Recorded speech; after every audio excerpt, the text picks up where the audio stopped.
నాయకుడు పుట్టుకతో పుట్టడు, ఎన్నికల్లో పుట్టడు.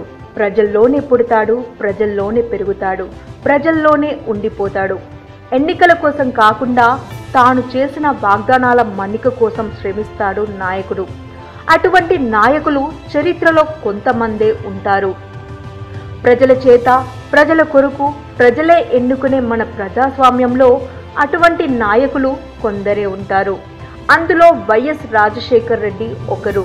రాజన్న అని తెలుగు ప్రజలు ఆప్యాయంగా పిలుచుకునే రాజశేఖర్ రెడ్డి ప్రజల మధ్యనే, ప్రజల గుండెల్లో చిరస్థాయిగా నిలిచిపోయాడు.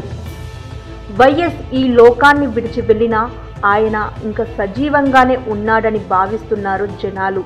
తమ అభిమాన నేత రాజన్నను ఆయన తనయుడు వైసీపీ అధినేత జగన్లో చూసుకుంటున్నారు. తమ రాజన్న కొడుకు జగన్ తమకు అండగా ఉన్నాడనే ధీమా వారి గుండెల నిండా నింపుకున్నారు. అటు జగన్ కూడా తమ నుండి దూరమైన తన తండ్రిని ప్రజల్లో చూసుకుంటున్నానని పలుమార్లు చెప్పాడు.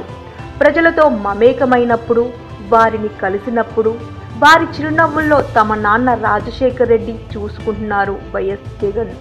తమ తండ్రి అడుగుజాడల్లోనే నడుస్తూ వారి ప్రేమను మరింత పొందుతామని జగన్ కృతనిశ్చయంతో ఉన్నారు.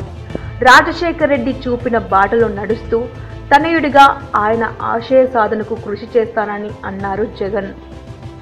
రాబోయే రోజుల్లో మంచి రోజులు వస్తాయని, ప్రజలు తమకు అండగా నిలబడతారని, రాజన్న రాజ్యం మళ్ళీ వస్తుందని జగన్ గట్టి నమ్మకంతో ఉన్నారు.